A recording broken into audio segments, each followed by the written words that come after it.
Hello everyone, आज हम अपना new topic 2.2 reading and evaluating complex expression start किया। ये हमारा चैप्टर 2 है, अरिथमेटिक एक्सप्रेशन उसका टॉपिक है। इसमें कह रहे हैं sometimes when expression is not accompanied by a context, there can be more than one way of evaluating its value. In such cases, we need some tools and rules to specify how exactly expression has to be evaluated. कहते हैं कभी कभी ना कुछ चीजें सही से हम इवेल्युएट नहीं कर पाते, तो उन वैल्यूज को सही से इवेल्युएट करने के लिए, क्योंकि किसी भी वैल्यू को इवेल्युएट करने के लिए बहुत सारे वेज हैं, सही से करेक्टली इवेल्युएट करने के लिए कुछ रूल्स एंड रेगुलेशंस हैं, सो दैट हम अपनी कॉम्प्लेक्स एक्सप्रेशंस को भी अच्छे से इवेल्युएट कर लेते हैं। जैसे दिया है, to give an example, look at the following sentence, Shalini sat next the friend with toys, meaning the friend has toys and Shalini sat next to her. इसका मीनिंग क्या है? शालिनी की फ्रेंड के पास खिलौने हैं और शालिनी उसके साथ बैठी है। सेंटेंस बी की है, Shalini sat next to a friend with toys. इसका मीनिंग ये, Shalini has the toys and she sat with them next to her. तो देखो पंचुएशन मार्क्स ही अलग अलग लगाने से कैसे सेंटेंस का मीनिंग चेंज हो गया। This sentence without the punctuation could have been interpreted in two different ways. The appropriate use of comma specifies how the sentence has to be understood. Let us see an expression that can be evaluated in more than one way. अब कहते हैं देखो punctuation marks को change करने से कैसे sentence का meaning change हो गया। ऐसे हम कई भी अरिथमेटिक एक्सप्रेशंस करते हैं, उसमें कैसे हम डिफरेंट साइंस का यूज करते हैं सो दैट हम इवेल्युएशन तरीके से कर पाए। एग्जाम्पल 4 है, Malesh brought 30 marbles to the playground. Arun bought 5 bags of marble with 4 marbles in each bag. How many marbles did Malesh and Arun bring to the playground? अब इस problem को कैसे एक्सप्रेशन में शो किया, देखो 30 plus 5 multiply by 4 लिख दिया without knowing the context behind this expression. पूर्णा एक पर्सन है जिसको कुछ पता नहीं एक्सप्रेशन के बारे में। Find the value of expression to be 140। Purna कहती है इसकी वैल्यू क्या होगी 140। उसने कैसे निकाली 140 वैल्यू? देखो उसने क्या किया, फर्स्टली 30 को 5 से मल्टीप्लाई कर दिया, क्या बना दिया 35, फिर मल्टीप्लाई कर दिए 4 से, क्या आ गया 140। Malesh found the value of this expression to be 50। Malesh कहता इस वैल्यू एक्सप्रेशन की वैल्यू क्या होनी चाहिए 50 कैसे होनी चाहिए? उसने पहले मलेश ने क्या किया 30 प्लस 5 इंटू 4 है, पहले 5 और 4 को मल्टीप्लाई किया, क्या आया 20, फिर 30 को ऐड किया, क्या बना 50। In this case, Malesh is right, but why did Purna get it wrong? कहते ऐसी एक्सप्रेशन में किया तो उसने भी ठीक, बट मलेश राइट है, पूर्णा रॉन्ग है। क्यों? Just looking at the expression, the 30 plus 5 into 4 is not clear whether we should have addition first और मल्टीप्लिकेशन। कहते ऐसी एक्सप्रेशन में अब हमें पता नहीं लग रहा पहले एडिशन करनी चाहिए या multiplication. Just as the punctuation mark are used to resolve the confusion in language brackets, the notion of terms are used in mathematics to resolve the confusion in evaluating expression. तो कहते ऐसे अब जैसे English में या कोई भी languages है वहाँ कॉमास वगैरह पंचुएशन मार्क यूज करते हैं कि हमें इवेल्युएशन करने में इजी रहे, तो मैथमेटिक्स में क्या यूज करते हैं, नोशन ऑफ टर्म्स यूज करते हैं। तो अब पहले हम उसके बारे में पढ़ेंगे, ब्रैकेट एक्सप्रेशन के बारे में। ब्रैकेट एक्सप्रेशन में क्या कह रहा है, in the expression to find the number of marbles 30 plus 5 multiplied by 4, we had the first to multiply 5 and 4, then this product to 30. पहले हमें 5 मल्टीप्लाई बाय 4 करना चाहिए, फिर 30 से multiply. This is the order of operation is clarified by the use of bracket. अब इसको बताना है कि क्या हमें पहले मल्टीप्लाई करना है कि इसको नहीं, तो हमें क्या लगानी चाहिए, ब्रैकेट्स। यहाँ पे देखो ये लगा के दी 5 और 4 के साथ ब्रैकेट 30 लग से। तो पहले किसको सॉल्व करेंगे, 5 और 4 को, फिर 30 से मल्टीप्लाई करेंगे। कहीं भी ब्रैकेट लगी हो तो सबसे पहले ब्रैकेट को सॉल्व करते हैं।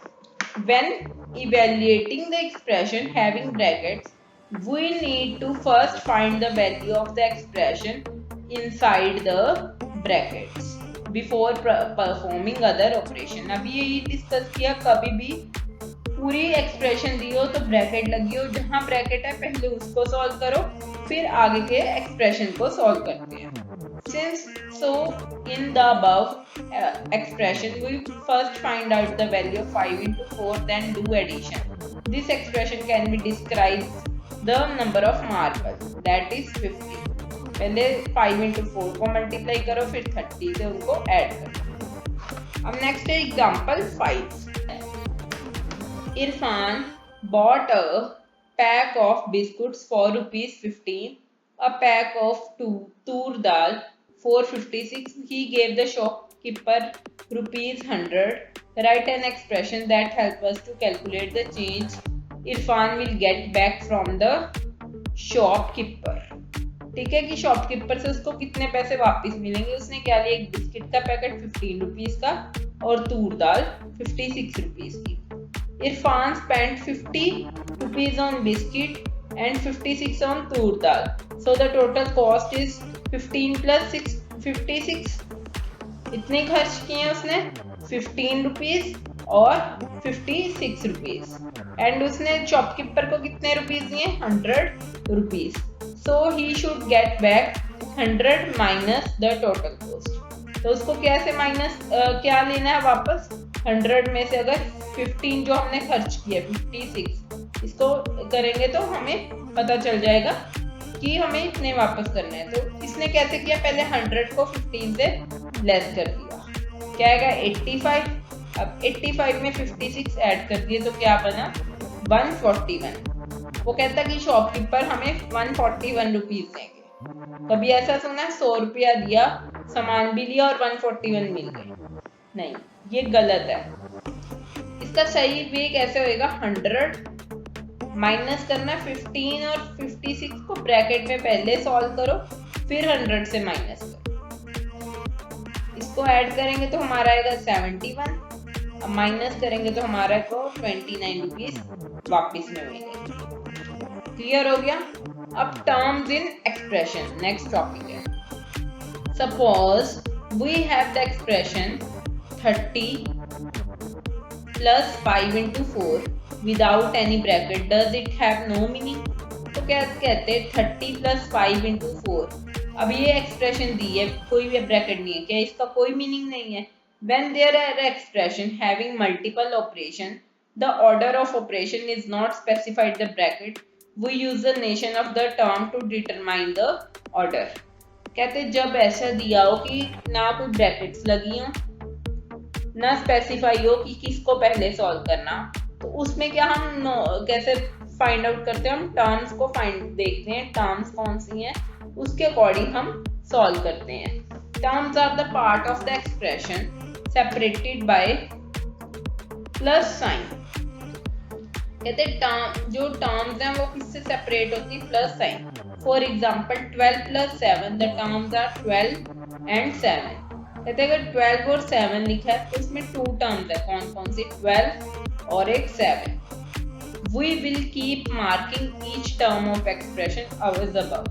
Note that this way of marking the terms is not usual practice. This will done until you become familiar with this concept. कहते ये बहुत ज्यादा यूजुअल प्रैक्टिस नहीं है कि हम टर्म्स देखें, ये तो तब तक करना है जब तक हमें कॉन्सेप्ट अरिथमेटिक एक्सप्रेशन का पूरा समझ नहीं होता, तब तक हम इस प्रैक्टिस को यूज कर सकते हैं। Now what are the terms 83 minus 40। अब कहते हैं हमने तो प्लस वाली में देख लिया, हमें 2 टर्म्स पता लगी, कौन सी, 12 plus 7। अब 83 minus 14, इसमें कितनी टर्म्स हैं, We know that subtracting the number is the same as adding the inverse of the number. हमें पता है कि कोई चीज को सब्सट्रैक्ट कर रहे हैं वो कैसे है, हम एडिटिव इनवर्स जैसे करते हैं, एडिटिव इनवर्स को ऐड कर रहे हैं. Recall that the inverse of a given number has the opposite sign. हमें पता है ना कि कोई भी इनवर्स है उसका तो क्या होता है ऑपोजिट साइन. सपोज यहाँ पे 2 है, उसका इनवर्स क्या बनेगा additive inverse -2. For example the inverse of 14 -14. The inverse of -14 is 14. Then subtracting 14 from 83 is same as adding -14 to 83.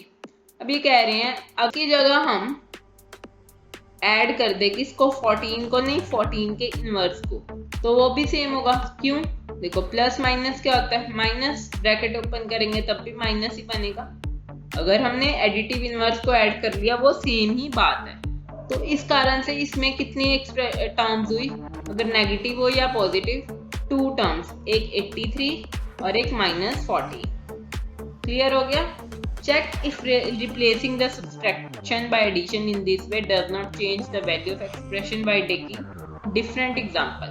कहते चेक करो कि ऐसे अगर रिप्लेस कर दें या सब्सट्रैक्शन से को एडिशन या के साथ तो इससे चेंज आता है. यहाँ पे हम लिखते हैं फॉर एग्जाम्पल और देखते हैं. सपोज हमने ले लिया 5 - 3, इसका क्या आंसर आएगा 2. अब हम ले लेते हैं 3 की जगह क्या लगा दी, इसका एडिटिव इनवर्स -3 और बीच में इनको क्या करते हैं हम ऐड. क्या बनेगा, हमें पता है इंटीजर्स के चैप्टर में पहले भी क्या है, plus minus. -5 - 3 equals to 2. Same आया. तो पूछा गया है बाय टेकिंग डिफरेंट, ऐसा होता है कोई आंसर चेंज है, no there is no change. अब नेक्स्ट है, can you explain why subtracting a number is same as adding its inverse using the token model of integer then we saw in the class 6 text books of mathematics. वो कह रहे हैं कि इसी को हम अगर टोकन मॉडल से समझे जो हमने 6th क्लास में किया तो कैसे होगा, उससे एक्सप्लेन करो. देखो इसको राइट साइड पे हम एक्सप्लेन करते हैं. देखो बाय, यहाँ पे लिखो बाय यूजिंग टोकन मॉडल. पहले हमारे पास क्या गिवन है, 5 में से 3 माइनस करने हैं. तो पहले टोकन कितने होंगे पॉजिटिव के, 5, 1 2 3 4 5. अब नेगेटिव के 3. अब प्लस के 5 और 3 नेगेटिव के प्लस माइनस के टोकन कट हो जाएंगे, क्या बचेंगे +2 टोकन. तो आंसर क्या आएगा 2. अब इसको हमने क्या लिख दिया, एडिटिव इनवर्स से, बाय एडिटिव इनवर्स क्या है हमारा 5 + -3. अब पहले क्या लेंगे, 5 पॉजिटिव टोकन, अब उसमें प्लस क्या करना है, 3 नेगेटिव के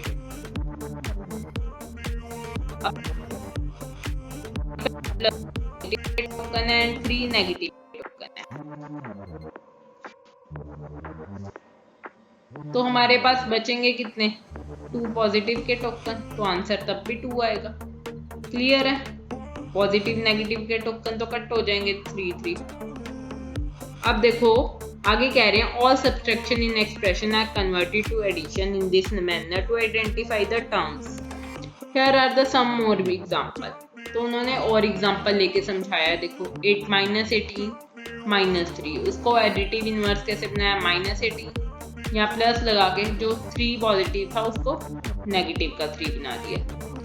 6 × 5 + 3 कैसे बनाया, 6 × 5 ये अलग टर्म हो गई और 3 एक अलग टर्म हो गई. ये एक टर्म और ये एक टर्म, इसमें ये एक टर्म और ये सेकंड टर्म. अब 2 - 10 प्लस 4 इंटू 6, 4 इंटू 6 एक टर्म हो गई, 2 एक टर्म और -10 एक टर्म। जहां भी पॉजिटिव साइन होगा जैसे वो एक टर्म होगी, पर जहां पे मल्टीप्लाई का साइन आएगा वो एक सिंगल टर्म मानेंगे। जैसे 6 इंटू 5 है या 4 इंटू 6 है, इनको सिंगल टर्म मानेंगे। अब हमें ये टेबल कंप्लीट करना है, टर्म्स बतानी है। इसमें देखो कौन सी, पहले देखो 13 - 2 + 6 टर्म्स कौन सी बनी, 13 - 2 और 6। लिखो यहाँ पे लिखे हैं 13 - 2 और 6। यहाँ पे 5 + 6 इंटू 3, 6 इंटू 3 को अलग से लिख दिया और 5 को अलग से। तो टर्म क्या बनी, 5 और 6 इंटू 3। नेक्स्ट है 4 + 15 - 9। इसमें टर्म्स कौन सी हैं, 4 + 15 और एक -9। तो हमारी टर्म्स होगी 4 + एक 15 और एक -9। अब नेक्स्ट में टर्म कौन सी, एक 23, एक -2 इंटू 4, एक 16। यहाँ पे लिखो 23 - 2 इंटू 4 और एक 16 की। अब नेक्स्ट में एक 28, एक 19 टर्म, एक 8 - 8 टर्म। यहाँ पे क्या लिखेंगे, 28, 19 और -8।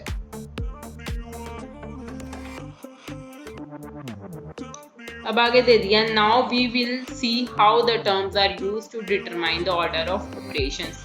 अब हम आगे देखेंगे ये टर्म्स कैसे यूज होती हैं कि हम किस ऑर्डर में सॉल्व करें एक्सप्रेशन को। पहले हम स्टार्ट करेंगे ओनली एडिशन से, फिर उसके बाद हम आगे को सॉल्व करेंगे। अब इन्होंने क्वेश्चन पूछा, does changing the order in which terms are added give different values.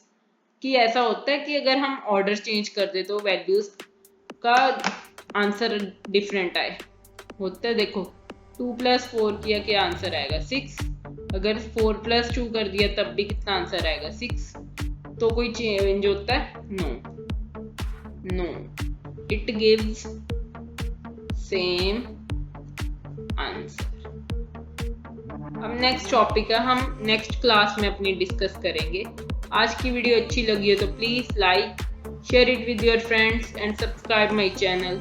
कुछ पूछना है तो please comment down and bye.